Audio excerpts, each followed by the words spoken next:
Good morning.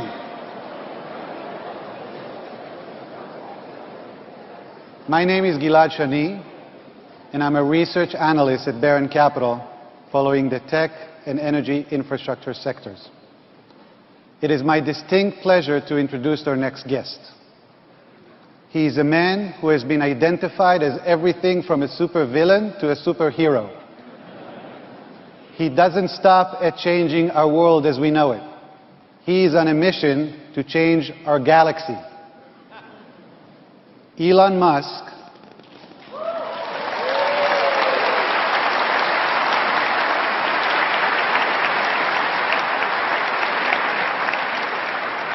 is the CEO of Tesla, a company whose mission is to accelerate the world's transition to sustainable transport. In 2004, Elon was a lead investor in Tesla's first financing round, and in 2008, when the company was near bankruptcy, Elon became CEO and led its growth to over $5 billion of revenue today.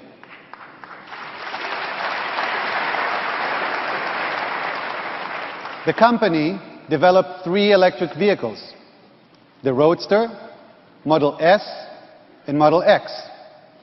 The Model S has been described as a remarkable car that paves a new unorthodox course, and it's a powerful statement of American startup ingenuity. Model X, which was recently launched, has a wait time of over a year. Tesla sold almost 100,000 vehicles, electric vehicles, to date. Tesla is building a battery manufacturing plant called Gigafactory that will be 10 times bigger than the largest Boeing facility producing Dreamliners.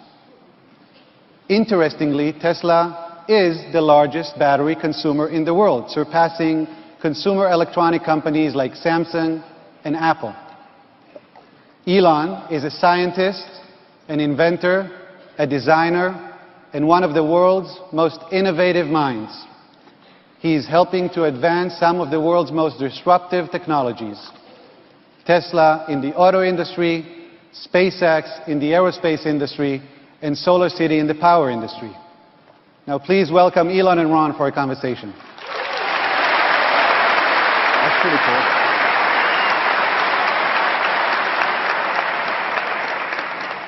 So when I started my career, one of my first clients told me that what was most important was finding someone who could realize a dream, make it happen. And that's been my whole career, finding people in which to invest, in whom to invest. I was with Eric Schmidt recently. He's the chairman of Google, and he's one of Elon's best friends. And he was telling me that he regards Elon as a combination of Walter Chrysler and Thomas Edison. And I didn't really know very much about Walter Chrysler until I looked him up on Google, and pretty interesting to be compared to those two guys. So again, keeping with the theory about investing in people, so we're investing in you. And I think when we were talking about $5 billion in revenues, I'm sure you believe this is just the very beginning. So I'd like to touch a little bit before we get into the business on your background. We just started to talk about that before. So you came from South Africa. Your dad was an engineer. Mm-hmm. And your mother? My mother's a model and a nutritionist. And one of your brothers worked with you? Yeah, we co-founded the first company together. And so Elon was also a founder of, he's had these games and electronic games, and then he was a founder of PayPal. Sold his business to PayPal, and PayPal got sold, went public, $700–800 million, sold it for $1.2 billion. eBay bought it, ultimately $50 billion. So presumably that has some impact on the way you think about things. Yeah, absolutely. I actually was against the sale. I wasn't in favor of the sale, but I was the largest owner of PayPal at the time, but I only had like 12%, and so everybody else really wanted to sell, so we went forward with that. But I think we probably shouldn't have. Yeah. So I was reading about your history, and we've spoken before, obviously. and about your interest in space and sustainable transport and solar energy. Where did all this come from? Well, when I was in college, I thought about what would most affect the future of humanity, and I wanted to be involved in those, at least some of those areas. And I thought there were 5 things that I came up with that I thought would really affect our future as a civilization. One of them was the internet, and then the other was sustainable energy, both production and consumption of that. And the third was making life multiplanetary. And then fourth and fifth were genetics and AI.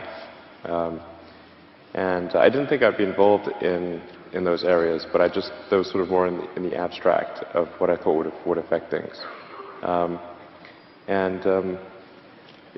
But I mean, going back a little further, I actually didn't really expect to be involved in creating companies when I was like in high school or middle school. I actually was going to pursue sort of physics and a career in physics and try to sort of understand more about the nature of the universe. But then things like the superconducting super collider got cancelled, and I thought, well, what if I'm stuck in some situation like that, and then there's like some active government basically stops things, and then it would all be a waste. So when I think about cars, and so obviously, if you're using hydrocarbons and burning them and wrecking the environment, it makes it tough to live on Earth. And as you pointed out, unless we adapt and can start to breathe carbon dioxide. And so that's your effort there. But yeah, actually, the thing is that in college, my interest in sustainable energy was purely, at the time, was really from the standpoint of us eventually running out of hydrocarbons to mine and burn. So there's obviously limited supply of oil in the ground, and eventually we would have to transition to something that's sustainable.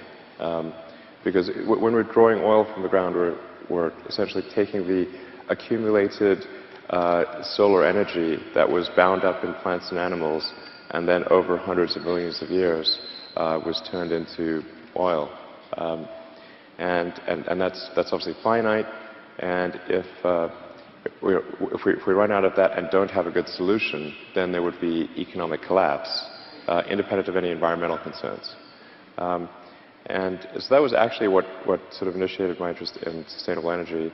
And it's sort of tautological. I mean, if energy needs to be sustainable if it's going to last for the long term. And then over time it became apparent that there was actually an even more pressing concern, which is that we're quite materially changing the chemical constituency of the oceans and atmosphere. And the way that humanity has kind of grown up around the world is that we've put so many of our cities and settlements and towns right along the coastline, and the world is quite sort of delicate in these sort of chemical balance. And so that if we do take trillions of tons of CO2 that was buried deep underground, and has been in a lot of cases since the Precambrian era, when the most sophisticated thing was like a sponge, then it would be a bad experiment to run. So it seems so obvious, and we have all these car companies that make all these cars every year that burn gasoline, and nobody wanted to do anything. But why? Why? So it's so obvious. You read in evidence, and Exxon was in the paper about the impact that they're having on the environment, and they hit it. Just like the cigarette companies in 1964. Yeah, just like the cigarette companies. Same exact thing, right? It's the same playbook. In fact, the crazy thing is, I'd recommend reading the book Merchants of Doubt, because they actually explored, some scientists at JPL and elsewhere, they sort of explored like, well, what's going on here? And they actually found that the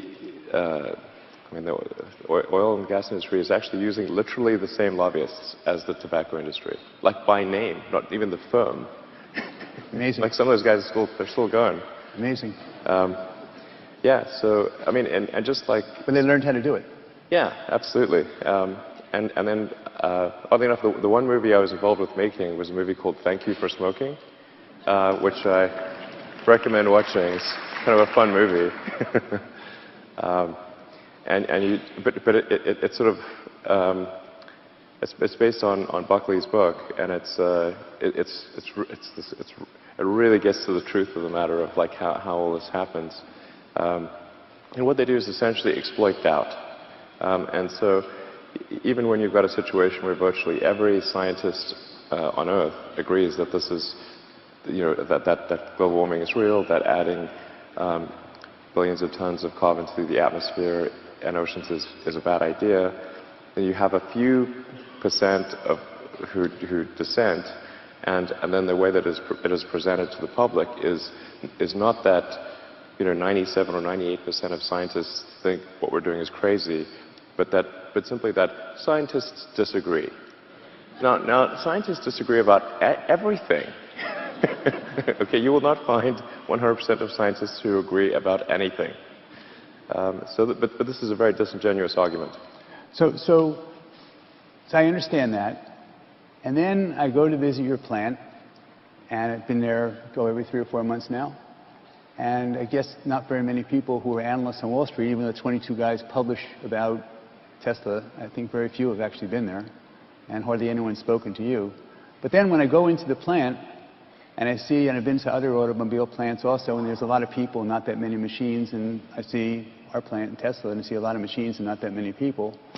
And I look at it, and it appears to me so Herculean. How do you build such a thing, and how could you ever think you're going to be successful? How would you do such a thing?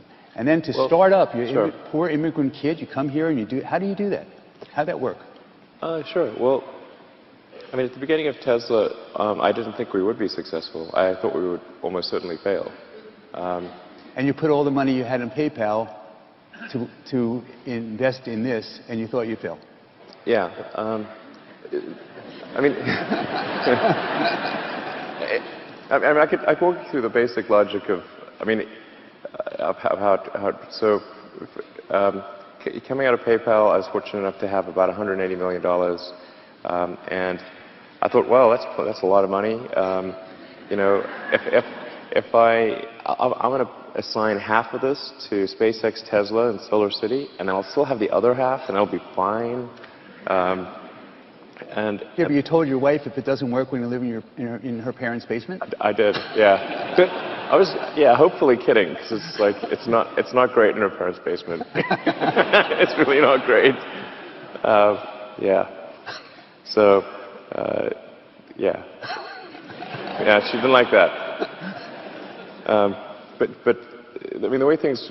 So I thought, so I figured I'd probably lose the money, but be, a good try, and it's kind of important and worth doing. But then, as time went by, and the companies needed more money, and then we hit that really tough recession of 08 to 09, which was super bad for the car industry. I mean, you had GM and Chrysler go bankrupt. So I was like, man, if I don't invest everything. If I invest everything, there's a chance, and that we'll survive. If I don't invest everything, there is no chance. So if it wasn't for that recession, there's no way this could have existed. Being able to buy $1 billion plant for $50 million. Oh, that's true. But that came a bit later. But yeah. But the real key thing was 2008. Well, even maybe if you go from mid 2007 to mid 2009, that 2-year period was super bad. And we'd made so many mistakes in the beginning of Tesla that we basically had to recapitalize the company almost completely in 2007. Because, almost every decision we'd made was wrong. And when we created the company, and I got to give credit here for the beginning for AC Propulsion, which is a little company in Southern California, who created an electric sports car. And it was actually based on AC Propulsion's sort of idea. But I was trying to convince AC Propulsion to commercialize an electric sports car. commercialize this sort of prototype that they'd done, but they had no interest in doing that. After a while, I got tired of trying to convince them, and so I said, look, I'm just going to do this myself. And then they said, well, you know, there's some other people that also want to do it. Do you want to join in with them? I said, okay, let's do that. But those guys don't get enough credit. They did some cool stuff with an electric sports car before Tesla did. So that's when you were thinking about, should we use an engine and electric, or should we just use electric? Oh no, that was pure electric sports car. I mean, the whole sort of saga of Tesla is quite complex, and there's like many soap opera episodes that you could make out of it. But no, that AC Propulsion had created a pure electric sports car called the T0 as kind of just a demo. But they were just not interested in commercializing their stuff. And so I said, like, hey, look, we need to show people broadly what electric cars can do. So ended up getting together with a bunch of guys and trying to commercialize that idea. So again, we go back to this plant, this massive plant that we have out in Fremont, California. Today, yeah. I never expected that we'd have this plant. But it's an amazing place. Yeah. And the amazing thing is, like, it's kind of full, which is, I mean, when we got in there, we thought, like, when we first got that plant, it's one of the biggest plants in the world. I think it's sort of, like, by footprint, I mean, I think it's like maybe the third or fourth biggest manufacturer. How many square feet? It's 5.5 million square feet. 5.5 million. Yeah. So that's what, 100 and how many acres? You mean under roof? 150 acres? Yeah, exactly. It's a General Motors building. Just to give you perspective, General Motors building, which is where the Apple store is, that one block, that's 1 acre. This is 150 acres. Yeah, it's crazy. You could go camping in there. Like, it takes you a long time to walk from one side to the other.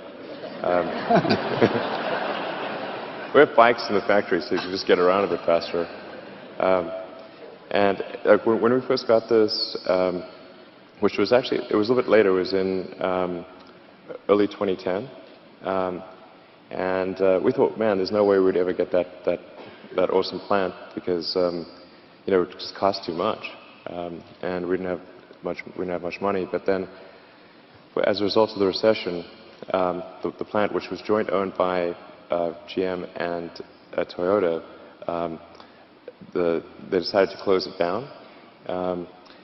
And the story behind that is sort of a long story, independent of Tesla. So they were going to shut it down, and it was just going to be empty, and they was like maybe going to turn it into like a mall or something like that. But it was going to be empty for a long time, and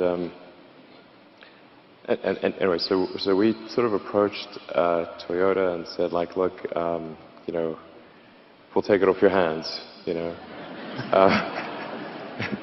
And then we also did a bunch of other strategic elements. The strategic elements we did with Toyota were actually independent. We also did an electric RAV4 program, and then Toyota also did an investment at the IPO. And they invested at the IPO at $50 million. It's $50 million at a $17 share price. So it worked out for them. But we were amazed that they were willing to move forward and do it. But for us, at Tesla was so tiny at the time. I mean, it was like, imagine like you're like this little band, this little group, and there's like somebody says, well, there's this giant like alien dreadnought that you can have for pennies on the dollar, and you have no idea how it works. And you're like where are the controls? how do you use this thing? And that's what we were fortunate enough to buy it at a point where automotive plants were not worth much. So this plant ultimately is going to be able to do 500,000 cars a year? I think 500,000 cars, and you know, we could conceivably go beyond 500,000 cars there. But that's not really the dream. I mean, long term, I think we want to try to do several million cars. Yeah, I mean, from volume standpoint. But we're now doing 50,000 this year and 75,000 next year. We're talking about several million. But we think about Volkswagen, 10 million, Toyota, 10 million, General Motors, 8 or 9 million. profit margins a fraction of what we think we can do, why can't we be bigger than them? Well, I mean, I guess... I mean, that's pretty... Possibly. It's not out of the question. I think over time, if we continue to... If we build great products and we keep our cost structure competitive, then I think, who knows what the ultimate... So we're going to need a lot of these plants? Yes. Many plants. In fact, many auto plants and many gigafactories, I think, are needed. So the gigafactory, let's do that one. So gigafactories in Nevada, and this is $4 billion, $5 billion? We're expecting it to be roughly a $5 billion capital investment to get to full production. Although Tesla's providing roughly 50–60% of that over time, and then our strategic partners like Panasonic and a number of others are providing the other half, roughly. And then Nevada gave us $1 billion or in tax credits or savings or something? The whole tax credit thing drives me crazy. Well, we're not going to turn it back. Yeah, it sounds much better than it is. So actually, the first time I heard that the amount was $1.3 billion was at the press conference announcing the deal, and I was like, really? How did we get to 1.3? What we actually got was Nevada gave us some free land, but the state of Nevada has a lot of land, so this is not it's not in short supply. Like the desert. Yeah, there's a lot of land in Nevada, as I said. And then they also agreed to build a connecting highway on the southbound that connects to Carson City. But they were going to do that anyway, so I don't think that should be included in what they gave us. And then they repurposed, I think, I don't know, $80 million of tax credits that was going to the insurance companies or something. And they repurposed that to us. But that's the only sort of thing that we can actually monetize. And then they also gave us relief on sales and use tax for equipment in the factory. And depending upon what type of situation, it's either 10 or 20 years for the sales and use tax abatement. So if you assume that we fully use the sales and use tax abatement, which requires actually capital equipment in excess of $5 billion over 20 years, and you add all of that up, it adds to $1.3 billion. So it's not really 1.3. Yeah, no. Actually, in effect, the initial contribution to the factory, the gigafactory by the state of Nevada, is less than 5%, and then they have roughly a 1% contribution over 20 years. So presumably for them, this is a great deal because they're getting a lot of jobs. Oh, it's a no-loss proposition for the state. I mean, as the saying goes, the house always wins, and Nevada understands the house. Okay. Nevada is the house. So it's the only way for us to actually have the sales and use tax credits be meaningful is for us to have enormous numbers of machines and enormous numbers of people operating those machines. Which is good for Nevada. Nevada's calculation was that their return on their tax credits would be somewhere between 80 and 100. Not percent. Times. Times. So it's a good deal for the state. So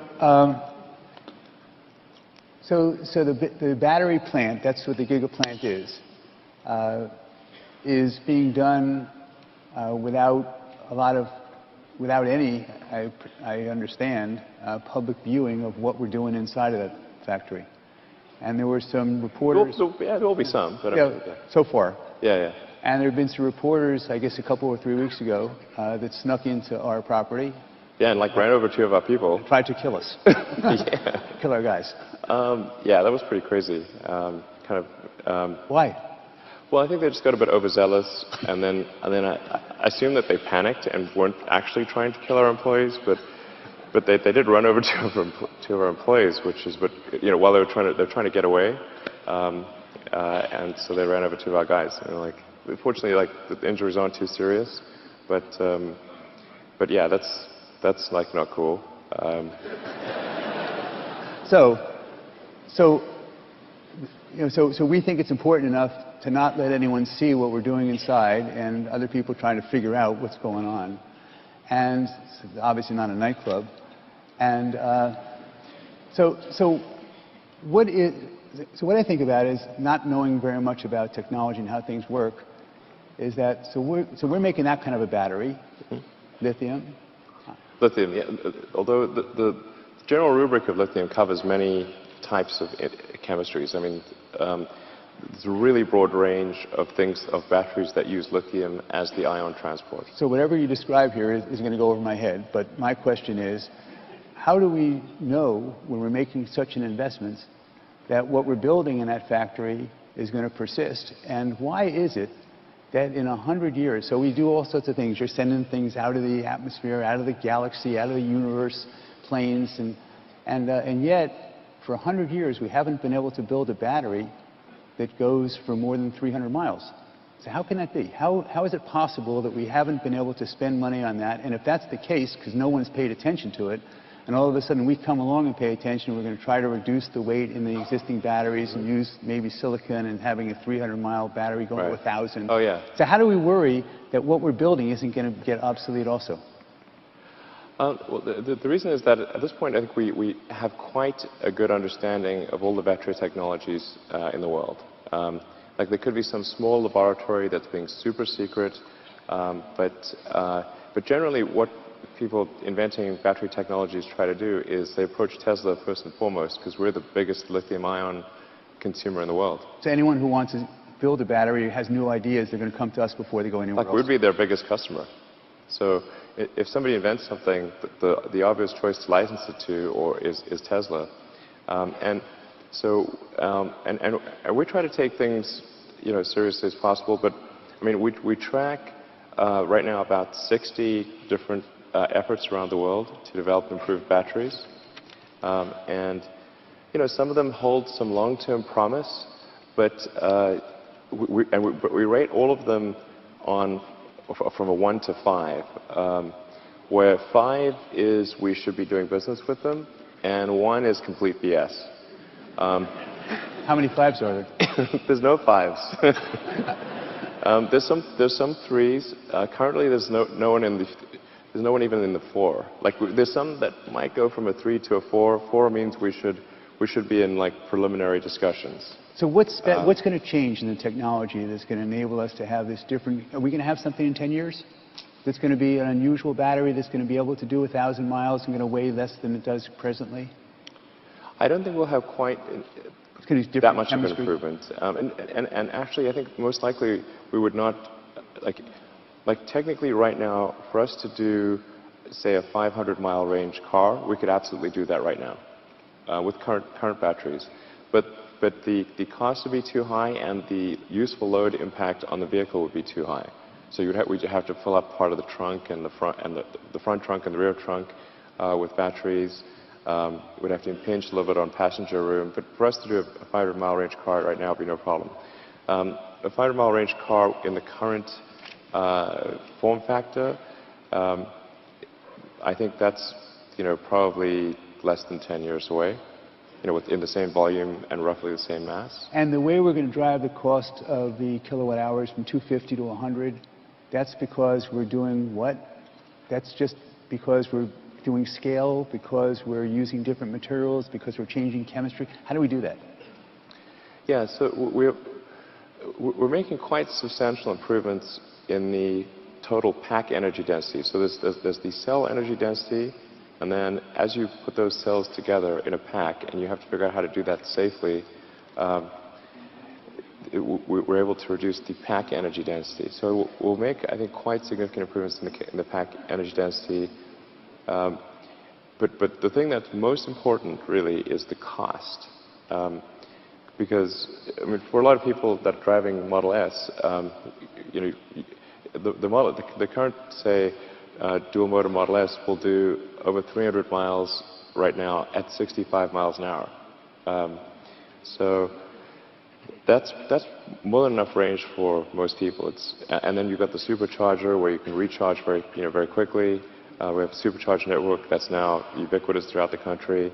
Lots of our customers do cross-country trips, LA, New York, whatnot, using our supercharged network. So there's really, you have freedom of travel at this point, and certainly incremental improvements to the battery pack range are important, but the thing that's really important is reducing the cost per kilowatt hour.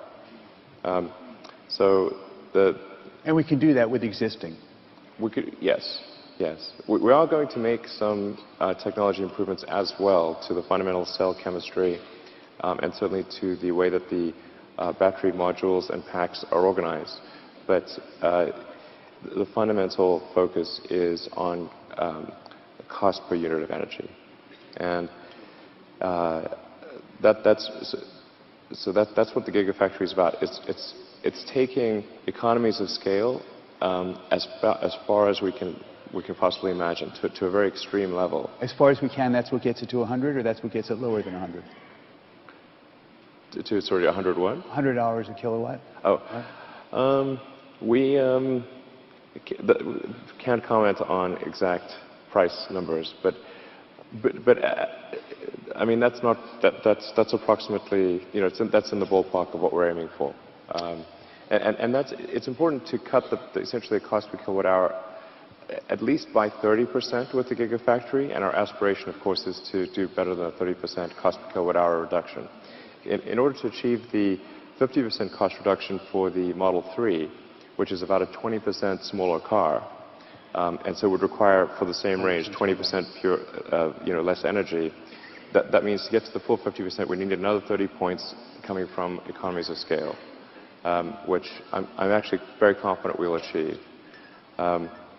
And at the Gigafactory, what we're doing is consolidating the production of the pack all the way from the raw materials. So there's literally cars coming in from the mines, like rail cars of raw materials from the mines, and then out come completely finished battery packs.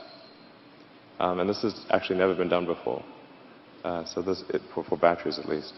What we're able to do in this process is massively improve the cost of the cells and the packs, because today, if you were to trace the movement of the raw materials from when they're mined, and they go through the various refining steps around the world, and eventually are put in a cell, and then that cell eventually is put into a module and a pack, and then put into a car, and then delivered to somebody. The raw material, that molecule from the mine, is doing an around-the-world trip like 3 times. It's really crazy. And there are even steps in the process where it is converted first into one... That's a big opportunity for efficiency. Yeah, huge. So one of the things... So Jeffrey Katzenberg is someone who I'm friendly with. And he had a well-publicized accident in his Tesla car a week ago, or 2 weeks ago, or a month ago, when someone went through a stoplight and a big SUV and hit him at 40 miles an hour. And he says that the Tesla car saved his life. And he said, because of the crush zones, I guess. And he said it was just the most amazing thing. So here, this guy, well-known, great publicity. Then there's something on the internet that says that someone was just driving a car along and the car was about to smash into them. And the car, and he didn't see it, and the car saw it and stopped, turned around and stopped. Right. And so here we have this safety, much safer car than the other cars. Yes.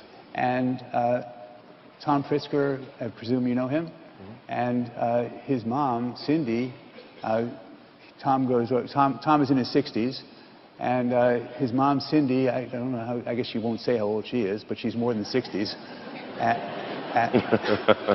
And so he drove his car to her house, and she said, I like this car, and so she kept the car.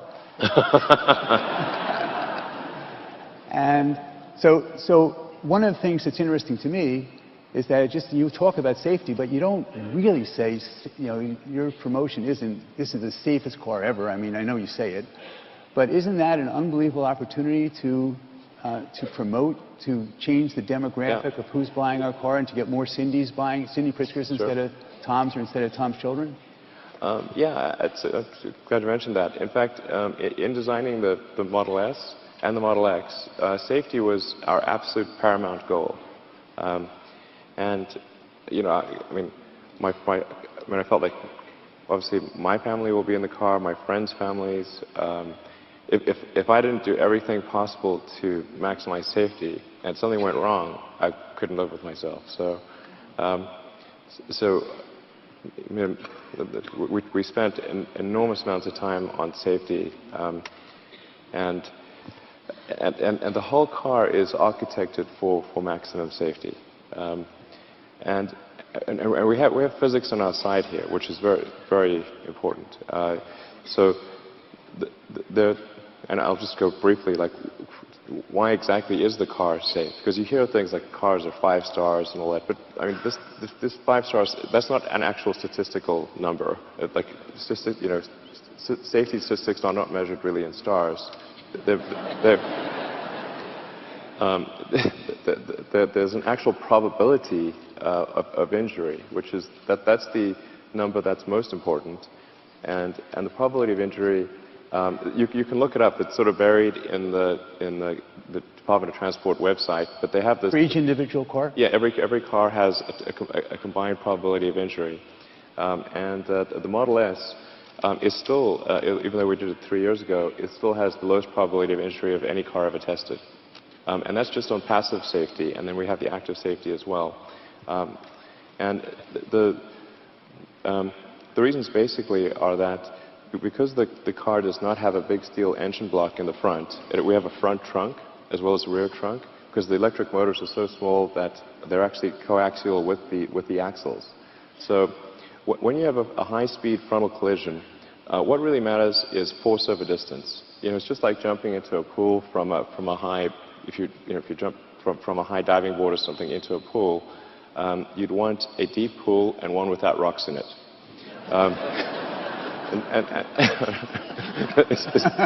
It's really not that complicated. It's the same thing for a car.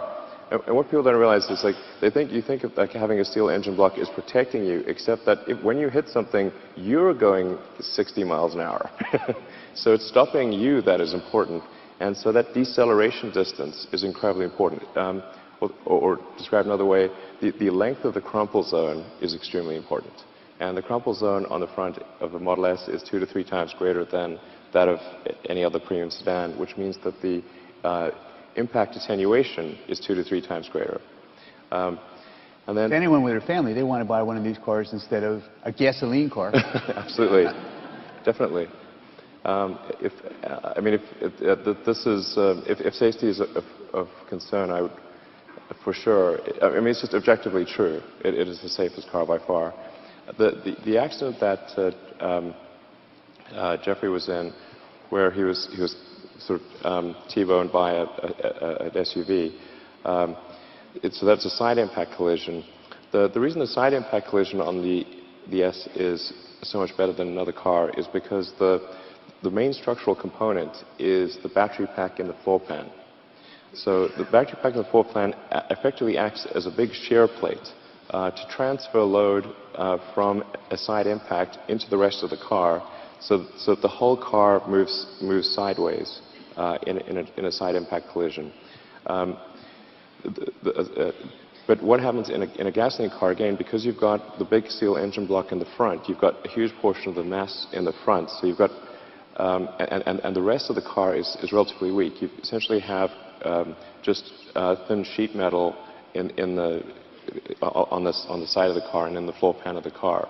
So the effective side impact, the load transfer for a gasoline car to the rest of the mass of the car is weak, and as a result, the side impact distance is dramatically greater. The net result is that you are much safer in a side impact.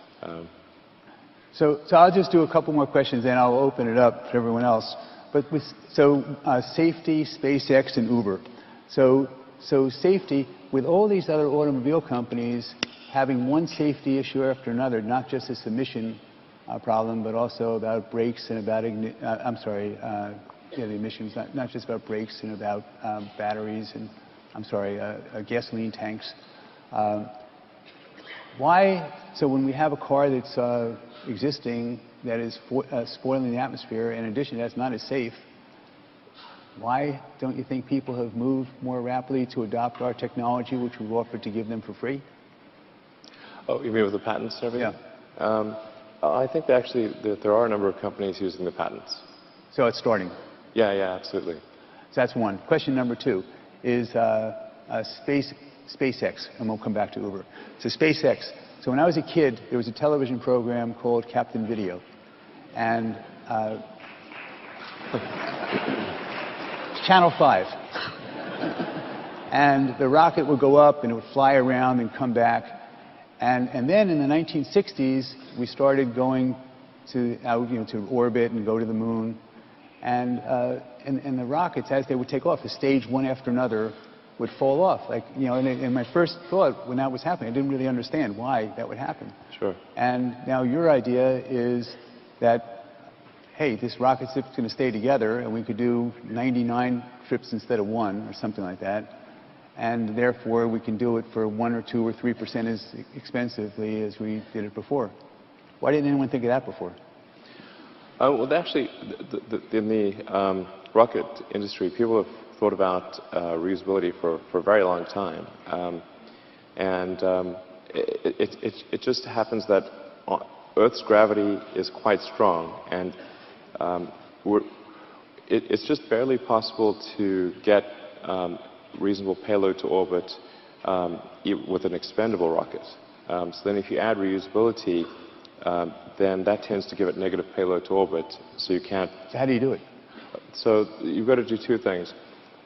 You've got to really advance the core rocket technology itself, as far as the engines, the airframe, the avionics, the recovery systems, like the landing legs, and the boost back capability.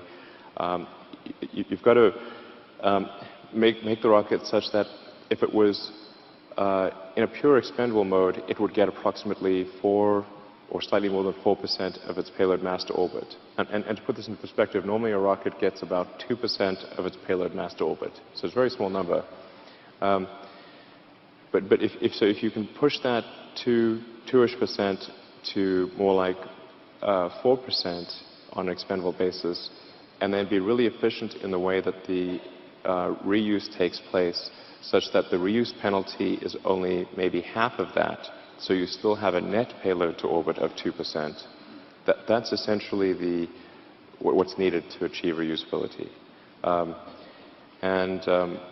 SpaceX has been at it now for 13 years, and we haven't yet achieved it. So, so I think what we've done thus far is evolutionary, not revolutionary.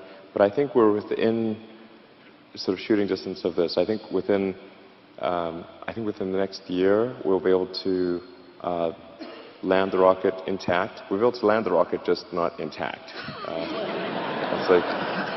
There's some exciting videos on YouTube if you want to watch them.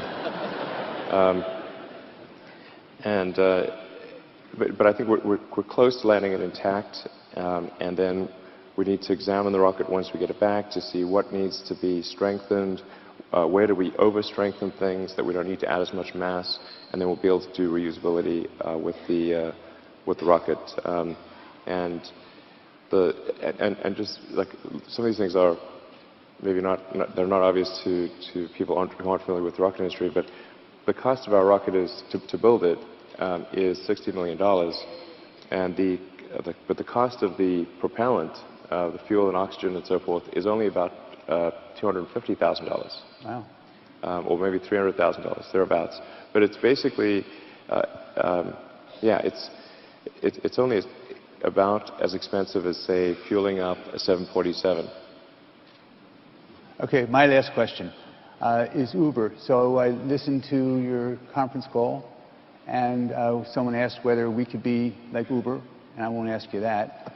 But been asked that a lot. Yeah, because you always say, "Oh, can't comment on that. I'm not ready to make any announcements in that area." But my question is, so there's another company, it's much smaller than Uber, called Lyft. Mm-hmm. And I guess it's Carl Icahn is an investor in that, and I think Len Blavatnik is too. And so my question is that what is it about Uber's business that will make them immune from being attacked by Lyft? Does Lyft have a chance against Uber? Oh, wow. I'm not really an expert in that arena. I mean, is there some kind of scale that they have that makes it impossible for someone to compete against them, is really my question. I think there's probably, I mean, I've spent no time thinking about it, but my impression, this is an impression with like low confidence, is that there's room for both Uber and Lyft. Yeah, that's what I can see. Okay, so Elon, I'll take some questions now. Is that okay? Yeah, sure, no problem. And then afterwards, I'm sure that there's a couple of Teslas out on the mall, and I'm not getting a commission to sell them. But if you sign up for a test drive, and we know about it, then we will send you a present. So you can get that afterwards. But in the meantime, questions? Oh, I should mention, I guess got reminded, that there's actually, for anyone that isn't able to do a test drive today, we've actually arranged a special VIP URL just for you guys, which is teslamotors.com/Baron. Wow, cool. Yeah, so it's just, yeah. Thank you. Number 6. Hi. I had the pleasure of test driving an S just the other night, so it was 5 minutes in New York City traffic, but sweet, yay. I know you're not saying a whole lot about the Model 3 at this point, but I'm just curious what you're willing to say about the experience of driving a $35,000 or so Model 3 as compared to driving a Model S. Sure. Well, our intent is the Model S and the X will be kind of premium, sort of high-end cars. And we will try to lead with new technologies in the S and the X. So that will be the advantage of the S and the X. But the 3 will be a smaller version, so maybe about 20% smaller, comparable in size to, say, a 3 Series BMW or an Audi A4. But it's going to have a very similar feel to the S, and so it'll be sort of have great acceleration, good driving feel, good handling, and for the size of the vehicle, great cargo space. Yeah, I should mention like the S, because it's got a trunk in the front and a trunk in the back. The actual cargo space of the S is anywhere from 50 to 100% more than a gasoline car of the same external dimensions.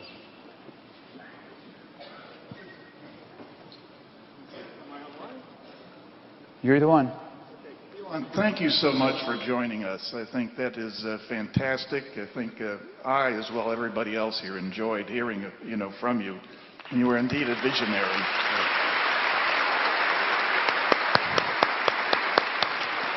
I have one observation. We have a favorite restaurant that has installed about 6 Tesla charging stations right outside the door. Okay, it's a good restaurant, but I notice they're always full. All those charging stations are full. And thinking of the great synergy of having a restaurant, I've got charging stations, and now I get extra business. So I hope they're paying you to put in these stations.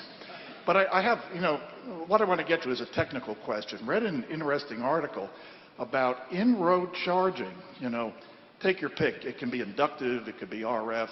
Is there any potential for that, okay, in terms of, if there is Tesla involved or engaged in looking or doing something with that? Thank you. Sure. I actually don't. I think that's unlikely to occur.